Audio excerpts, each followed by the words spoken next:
Namaste, good afternoon students. I J Jyoti Yadav, Faculty of Education and Methodology, Department of Teaching Education and Methodology. So last video में हमने अपने syllabus के बारे में जाना था कि हमारे सिलेबस में कितने यूनिट्स हैं, उन यूनिट्स में कितने कितने टॉपिक्स हैं, तो अब उनको डिटेल में पढ़ेंगे। तो हमारा जो फर्स्ट टॉपिक है वो है हमारा वेक्टर। वेक्टर के बारे में हम जानेंगे कि वेक्टर होता क्या है, इसके टाइप्स कितने होते हैं और इसके एग्जांपल्स क्या होते हैं, वेक्टर्स की क्वांटिटीज़ क्या होती है और इसको हम कैसे रिप्रेजेंट करते हैं। तो हम अब इसमें नेक्स्ट स्लाइड में देखेंगे what is vector. Vector are quantities that have both magnitude and direction, जिसमें हमारे पास डायरेक्शन भी हो और मैग्नीट्यूड भी हो तो हम उसको कहेंगे वेक्टर। और वेक्टर को हम रिप्रेजेंट करेंगे एरो से। जहाँ भी किसी भी वर्ड के ऊपर अगर हमें एरो का साइन दिख जाता है तो इस दैट मीन्स कि वो हमारे पास वेक्टर है। Next slide, physical quantities. तो हमारे पास वेक्टर्स में सबसे इम्पोर्टेंट होती है क्वांटिटीज़, जो हमारे पास जिस क्वांटिटीज़ के कितने टाइप्स होते हैं, क्वांटिटीज़ जो होती है वो क्या होती है, मतलब quantities that can be measured. Quantities वो होती है जिसको हम मेज़र कर सकते हैं, मतलब जिसके बारे में हम बता सकते हैं कि उसकी वैल्यू क्या है, उसका वेट क्या है, तो वो हमारे पास हो जाएगी quantities. For example mass, length, time, temperature, force, stroke, distance, power, energy, speed, velocity, etc। तो जैसे मास है फॉर एग्जांपल, तो मास को हम किलोग्राम में मेज़र कर सकते हैं। दैट मीन्स कि वो हमारे पास होगी फिज़िकल क्वांटिटी। जैसे हमारे पास नेक्स्ट हो गया टाइम, तो टाइम को हम सेकंड और मिनट में मेज़र कर सकते हैं। हम बता सकते हैं कि अभी इतना टाइम हुआ है। तो जिस भी चीज़ को हम बता सकते हैं, जिस भी चीज़ की वैल्यू हम बता सकते हैं, दैट मीन्स कि वो हमारे पास फिज़िकल क्वांटिटीज़ हैं।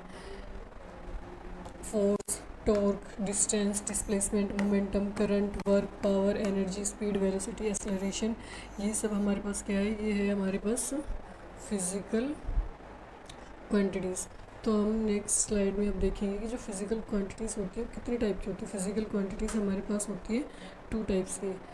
फर्स्ट हमारे पास होती है स्केलर क्वांटिटी एंड सेकंड हमारे पास होती है वेक्टर क्वांटिटी।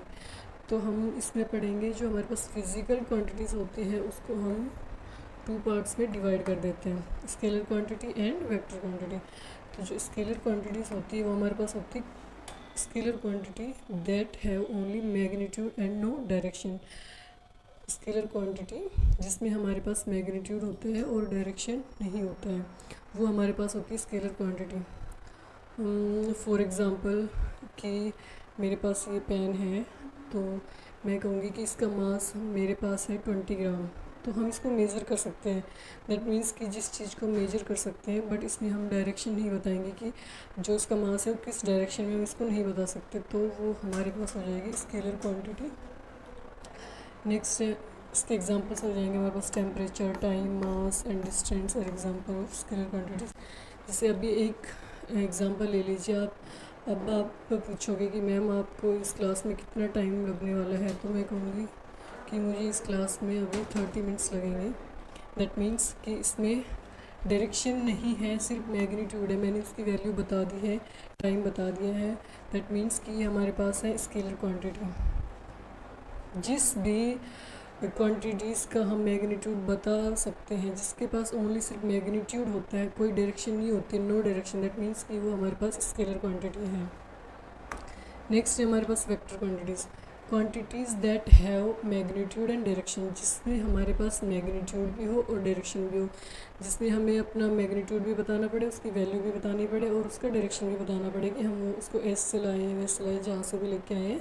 इसके एग्जांपल्स हो जाएंगे force, velocity, displacement, are examples of vector quantities.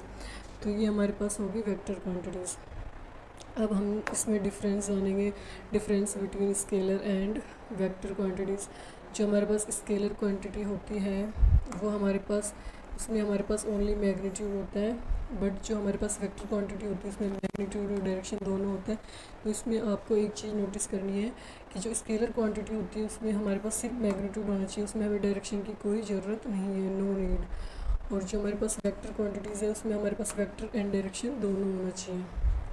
It does not have direction इसके पास कोई डायरेक्शन नहीं होता है। मैंने अभी जैसे आपको एक एग्जांपल के थ्रू बताया कि इसमें डायरेक्शन की कोई ज़रूरत नहीं है, it has direction only. But इसमें हमें डायरेक्शन बताना पड़ेगा। जैसे हमने मार्केट से 1 किलो पोटैटो लिए, तो इसका मतलब है कि हमें इसमें डायरेक्शन बताने की ज़रूरत पड़ रही है, तो हम उसमें बता रहे हैं कि हमने वहाँ से लिए, इस डायरेक्शन में लिए, उस डायरेक्शन में लिए, जहाँ से भी लिए। तो जिसके लिए हमें डायरेक्शन बतानी पड़े, इसका मतलब है कि हमारे पास वो कौन सी क्वांटिटी है, वो है सब वेक्टर क्वांटिटीज़।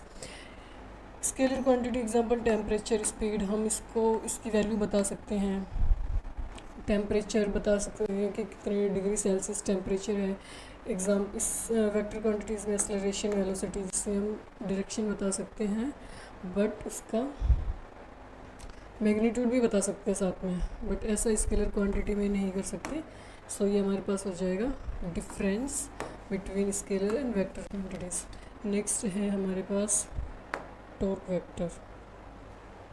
ये सब हमारे पास वेक्टर्स के टाइप है कि वेक्टर्स के टाइप्स क्या क्या है। टॉर्क वेक्टर हो गया, just like scalar and vector quantities के एग्जांपल्स हो गए। अब टॉर्क वेक्टर क्या होते हैं, तो हम अब टॉर्क वेक्टर को पढ़ेंगे। इसमें measure the rotational effect of a force applied at A distance from a pure point, it is defined bye its magnitude and direction. जो हमें मैग्नीट्यूड और डायरेक्शन से हम उसको डिफाइन करते हैं, and it use to analysing rotational dynamics. ये हमारे पास होता है टॉर्क वेक्टर। नेक्स्ट स्लाइड में हम पढ़ेंगे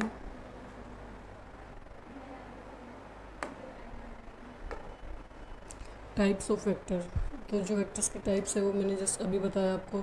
displacement vector, velocity vector, force vector, momentum vector और टॉर्क वेक्टर। टॉर्क वेक्टर के मैंने जैसे आपको एक्सप्लेन कर दिया है। उसके बाद है हमारे पास displacement vector, represents the change in position of an object, जो ऑब्जेक्ट की पोजीशन चेंज कर दें। It is defined by both a magnitude and direction, जो हम दोनों से डिफाइन कर सकते हैं। दोनों से डिफाइन किया जाएगा, मैग्नीट्यूड से भी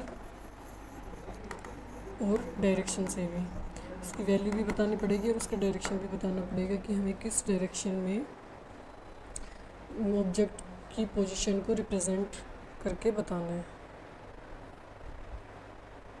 नेक्स्ट हमारे पास है वेलोसिटी वेक्टर। वेलोसिटी वेक्टर्स में हम पढ़ेंगे indicates the rate of change of displacement with time, it's provides both the speed and direction of an object movement. जो ऑब्जेक्ट कोई मूव करेगा उसके लिए हमें उसकी स्पीड और डायरेक्शन दोनों बताना पड़ेगा, वो हमारे पास है वेलोसिटी वेक्टर।